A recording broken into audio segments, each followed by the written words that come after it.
Assalamualaikum warahmatullahi wabarakatuh.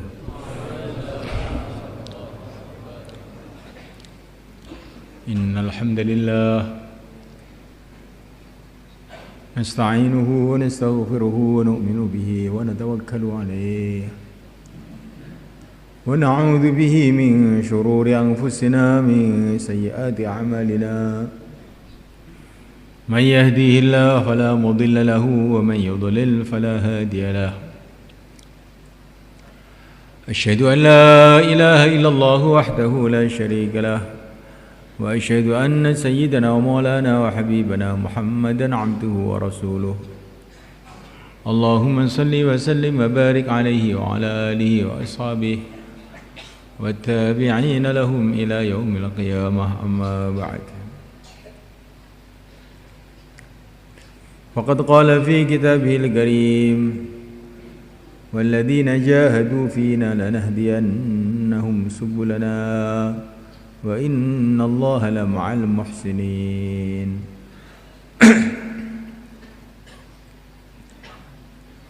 Hadirin yang dimuliakan,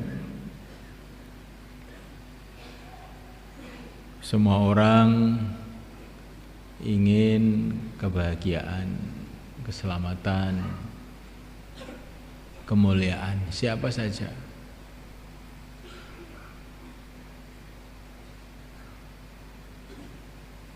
Dalam kehidupan di dunia ini dan dalam kehidupan akhirat yang selama-lamanya.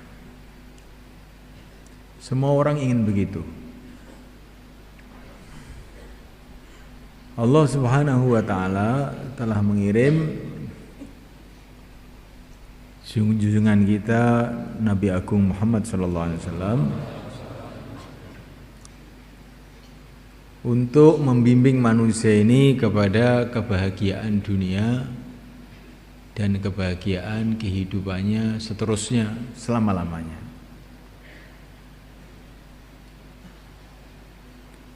Allah yang menciptakan dunia, Allah pula yang menciptakan akhirat. Allah pula yang menciptakan keadaan dunia dan Allah pula yang menciptakan keadaan akhirat. Allah yang mengatur dunia dan Allah pula yang mengatur akhirat telah mengirim yang mulia Nabi besar Muhammad SAW untuk membimbing kita agar kita ini bahagia di dunia, bahagia di akhirat.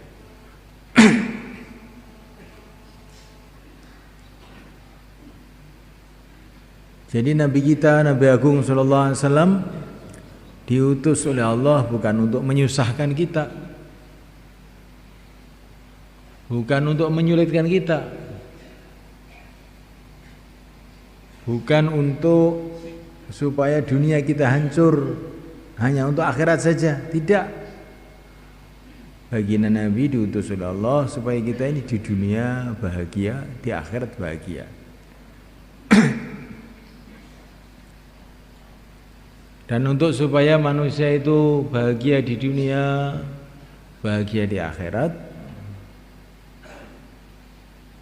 beliau cuman memberikan arahan satu saja, yaitu agama.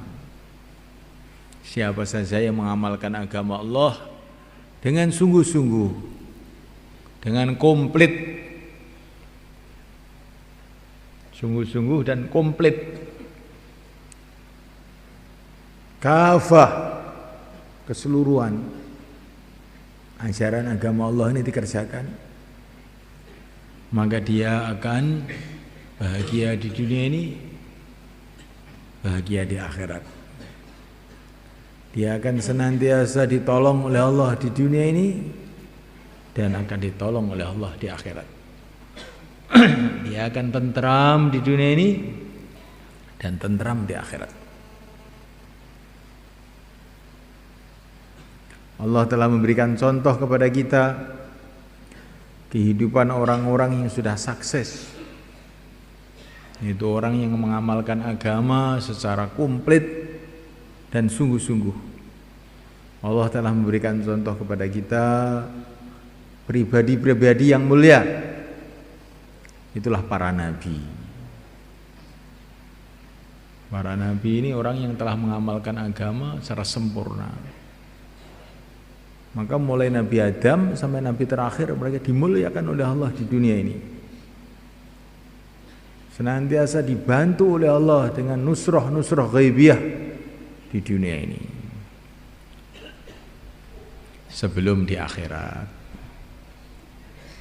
Allah Subhanahu wa taala juga telah memberikan contoh kepada kita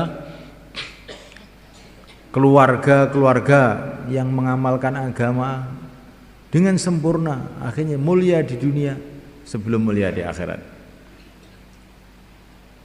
Di antaranya adalah keluarga Ibrahim alaihissalatu wassalam. Ayahnya, ibunya, anaknya semuanya mengamalkan agama secara sempurna. Berkorban untuk agama dengan sungguh-sungguh. Akhirnya mereka mendapatkan kemuliaan di dunia ini secara sempurna. Kemuliaan di akhirat. Allah memberikan contoh lagi keluarga Imran. Ini bukan nabi, bukan rasul, tapi ini keluarga semuanya amal agama secara sempurna. Imran itu imam Masjidil Aqsa. Istrinya Allah ceritakan dalam Al-Quran bagaimana beliau fikir agama, mengamalkan agama. Akhirnya anaknya yaitu Maryam alaihissalatu wassalam semuanya amal agama secara sempurna. Allah telah muliakan mereka. Kemudian Allah SWT memberikan kepada kita contoh masyarakat yang semuanya amal agama. Itulah masyarakat sahabat. Pejabatnya, rakyatnya, petaninya, pedagangnya, laki-lakinya, wanitanya, sampai anak-anaknya. Semua amal agama dengan sempurna, dengan sungguh-sungguh, komplit. Imannya sempurna, yakin hanya kepada Allah. Ibadahnya sempurna. Kanu qalilan minal laili ma yahja'un wa bil ashari hum yastaghfirun. Malam sedikit tidur, mereka pada istighfar, pada tahajud, baca Quran. Akhlaknya sempurna. Wa yu'thiruna ala anfusihim walau kana bihim khasasah. Lebih suka dirinya susah untuk menyenangkan orang lain.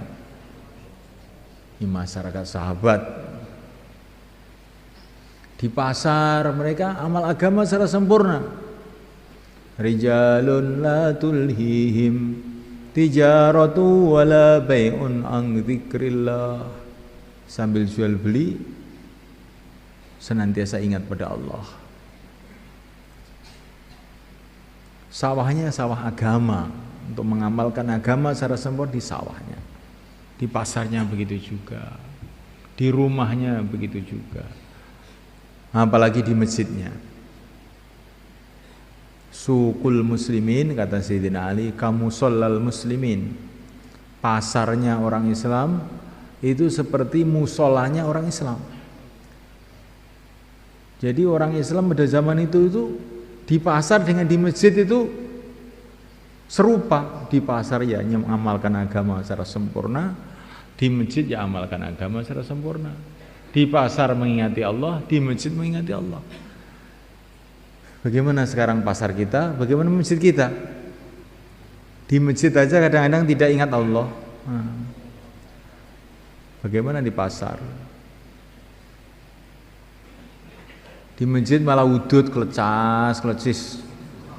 Ini terus piye kok iso men nglakoni lho. Ning Baitullah udut, klecas, klecis madhep ngetan sisan. Cobi ning jenengan pikiraken. Masyarakat sahabat tidak seperti itu. Di pasar dengan di masjid itu suasananya serupa. Taat kepada Allah yang sempurna.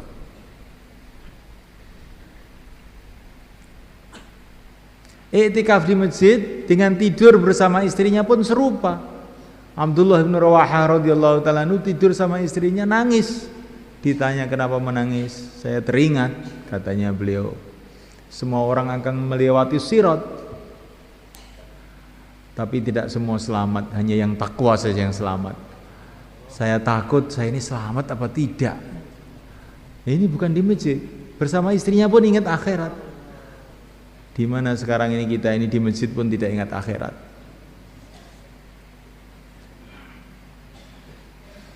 Kemudian setelah generasi para sahabat itu juga senantiasa ada saja, la yazalu ta'ifatun min ummati zahirina 'alal haqq la yadurruhum man khadalhum, selalu ada saja orang-orang yang berpegang kepada agama secara sungguh-sungguh, itu ada aja. Cuman tidak masyarakat lagi, pribadi-pribadi tertentu, keluarga-keluarga tertentu yang mengamalkan agama.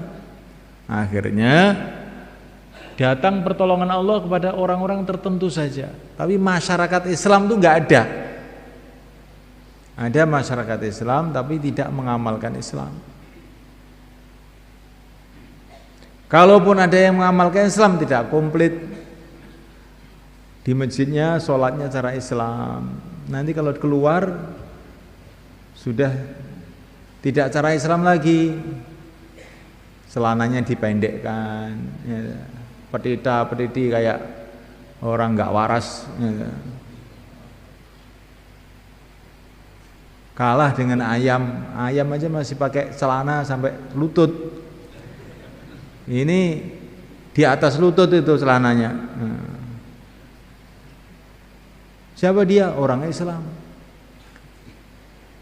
wanita muslimah. Nanti kalau di pasar sudah lupa, halal haram sudah lupa, pokoknya dapat, nggak peduli riba, nggak peduli nipu, nggak peduli apa. Nanti kalau tebang di sawah lain lagi ya caranya. Nggak tahu sholat duhur, maghrib, isya, tahu tuh dijamak jadi satu, malah nggak dikerjakan. Jadi Assalamualaikum warahmatullahi wabarakatuh, ini sudah menjadi tertib Allah. Kalau orang itu mengamalkan agama itu tidak sempurna, akhirnya yang datang itu musibah-musibah. Di dunia ini Allah akan tampakkan musibah-musibah kalau orang itu amal agama tidak sempurna. Seperti di Uhud itu orang itu dalam perjuangan agama, tetapi mengamalkan agama tidak sempurna, sebagian arahan-arahan Nabi tidak dikerjakan, akhirnya yang datang musibah-musibah. Maka sekarang ini apa yang kita usahakan? Kita duduk di sini ini untuk apa? Kita mikir bagaimana diri kita, keluarga kita, dan umat ini kembali tahu pentingnya agama. Agama ini penting. Kebahagiaan itu hanya dalam agama. Kalau orang mengira bisa bahagia bukan dengan agama, itu seperti orang di tengah-tengah padang pasir kehausan, ingin cari minum, putar-putar bukan minum air tapi malah minum bensin. Loh, saya sudah minum kok tambah haus ini rasanya. Mungkin minumnya kurang ini, tambah lagi 1 liter, tambah lagi 3 liter, tambah haus lagi. Loh, kok tambah haus? Kurang banyak ini, sampai akhirnya meletus perutnya. Itulah keadaan manusia saat ini semuanya. Mereka mengira kebahagiaan itu dalam harta, kebahagiaan itu dalam kedudukan dunia. Maka setelah dapat harta, loh kok belum bahagia? Cari harta lagi. Loh kok belum bahagia? Tambah lagi. Terus sampai mati nggak akan pernah bahagia.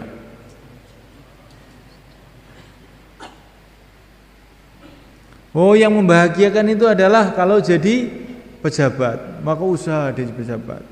Setelah jadi pejabat, loh, kok tidak bahagia saya? Wow, ini kurang lama saya jadi pejabat ini, cuma 5 tahun. Coba kalau 10 tahun nanti jadi bahagia, maka usaha 10 tahun. Setelah 10 tahun, loh, kok belum bahagia? Ingin tambah 15 tahun. Ingin tengah 20 tahun, sampai mati tidak akan bahagia.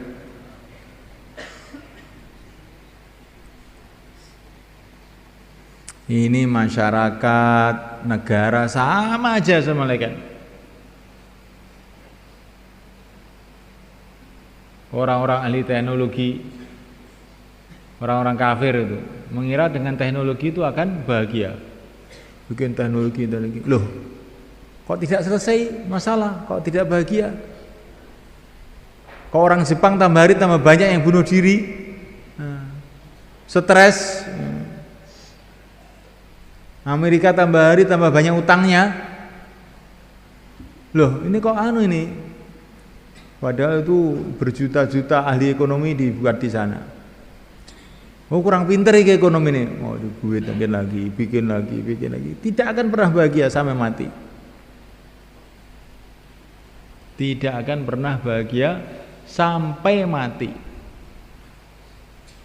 Bahagia hanya dalam agama. Kalau orang amal agama dengan baik, dengan sempurna, maka dia dicintai oleh Allah, hanya bahagia dunia akhirat. Karena Allah lah penguasa dunia dan penguasa akhirat. Hanya Allah yang bisa membahagiakan orang.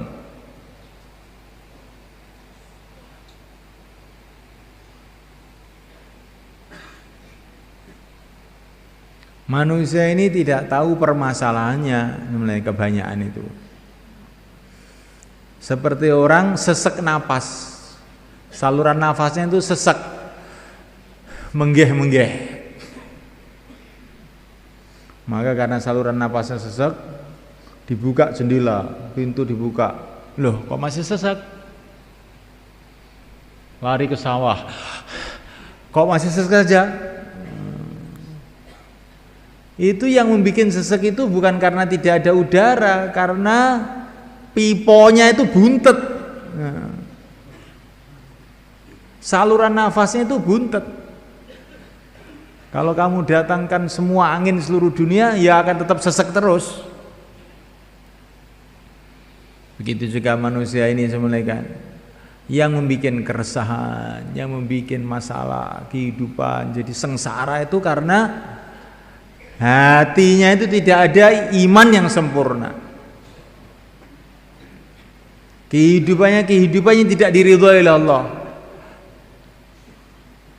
Maka walaupun rumahnya baik, mobilnya baru, hartanya satu tumpuk, tetap saja dia akan menderita.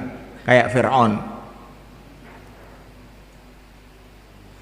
Hartanya banyak, kerajaannya besar, tapi tetap saja dia bingung sampai terjungkal di lautan. Maka tanamkan dalam hati kita, tidak ada kebahagiaan selain di dalam agama Allah. Kalau orang paham ini, pikirannya siang malam bagaimana menyempurnakan agama. Hanya itu aja yang dipikirkan. Kalau agama sempurna akan beres semua. Tapi kalau amal agama tidak sempurna, maka akan masalah terus. Kita ini ibaratnya punya mobil itu mogok di tengah jalan. Ketika mogok di tengah jalan, yang kita caci maki itu jalannya. Oh, jalannya jelek, buruk, makanya mogok. Bukan, businya rusak. Nah, itu bukan jalannya yang salah, mobilnya itu yang salah. Mobil businya diganti baru jreng, jalannya walaupun liku-liku jalan aja terus. Itulah manusia seperti itu. Ketika mendapatkan masalah, maka yang dilihat tuh kanan, kiri, depan, belakang. Sebetulnya masalah itu ada dalam hatinya sendiri. Ketika hati iman tidak benar, amalan tidak diridhoi oleh Allah, maka manusia tadi akan kebingungan di mana saja. Di dunia akan bingung, di kubur akan bingung, di akhirat pun akan menderita selama-lamanya. Maka usaha agama itu yang pertama kali kita luruskan iman kita, yakin kita bahwa yang berkuasa di alam semesta ini hanya Allah. Yang berkuasa hanya Allah, hanya Allah. Yang selain Allah tidak bisa apa-apa. Wahdahu la syarikalah. Selain Allah tidak bisa apa-apa. Hanya Allah saja yang bisa buat apa-apa. Sebagaimana sabda Nabi, bila seluruh umat berkumpul menjadi satu, mufakat untuk mendatangkan bahaya kepada kamu, tidak bisa kecuali dengan perkara yang telah ditentukan oleh Allah untuk kamu. Kalau seluruh umat berkumpul menjadi satu, mufakat untuk mendatangkan manfaat kepada kamu, tidak bisa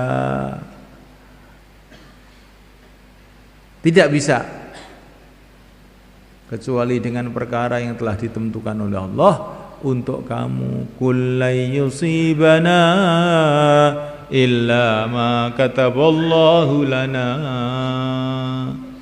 Tidak akan mengenai kita kecuali perkara yang telah ditentukan oleh Allah untuk kita. Yakin kepada Allah. Sehingga harapan kita hanya kepada Allah, takut kita hanya kepada Allah.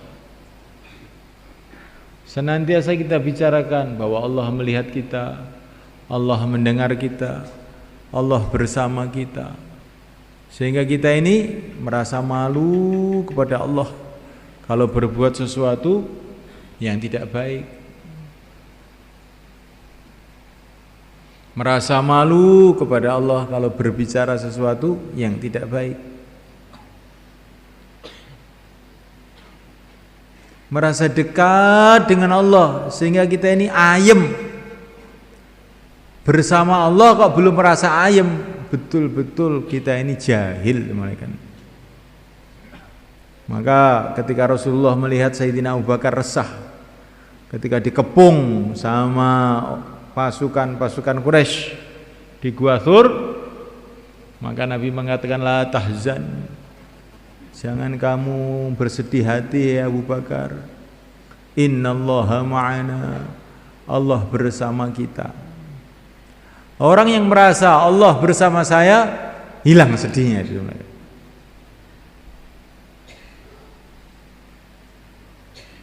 Seorang yang sedang sakit, tapi di depannya, belakangnya, kanannya, kirinya dikelilingi dengan dokter-dokter ahli, paling ahli seluruh dunia. Maka dia merasa tenang. Alamat ini bisa diselamatkan kelihatannya ini. Allah Subhanahu wa taala yang bisa menyembuhkan. Allah bersama kita, dengan kita. Kenapa kamu sedih?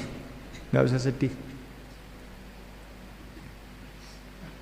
Orang tidak punya uang, tapi dia ini berdampingan dengan orang-orang kaya yang dermawan, yang sayang sama dia. Anak kecil pergi ke pasar, nggak bawa uang, ditanya sama temannya, mau kemana nak? Mau ke pasar. Untuk apa? Beli baju. Punya uang? Oh tidak. Tidak punya uang kok mau beli baju? Kan ada ayah. Orang yang beriman begitu semua kan. Dia tidak punya apa-apa, tapi bersama Allah yang punya segala-galanya, maka dia tenang. Dalam keadaan geger perang, tapi kita ini dikawal sama pasukan-pasukan bersenjata canggih, depan, belakang, kanan, kiri. Ya, kita pun merasa tenang. Kalau Allah sudah menjaga seseorang, seluruh dunia mau mencelakakan tidak bisa. Kalau Allah mau mencelakakan seorang, seluruh dunia mau menyelamatkan enggak bisa. Innallaha ma'ana, Allah bersama kita. Ini perlu kita renungi semulaikan.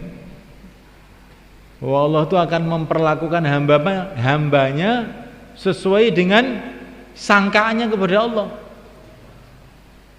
Kalau orang itu merasa jauh kepada Allah, maka orang itu akan diperlakukan sebagai orang yang jauh. Kalau dia itu merasa dekat kepada Allah, dekat kepada Allah, maka dia akan diperlakukan oleh Allah sebagai orang yang dekat. Sehingga hatinya tenang, tentram, bahagia. Bahagianya bukan karena harta, bahagia bukan karena dunia, bahagia bukan karena senjata, bahagia bukan karena apa-apa. Bahagia karena Allah, dekat dengan Allah. La ilaha illallah.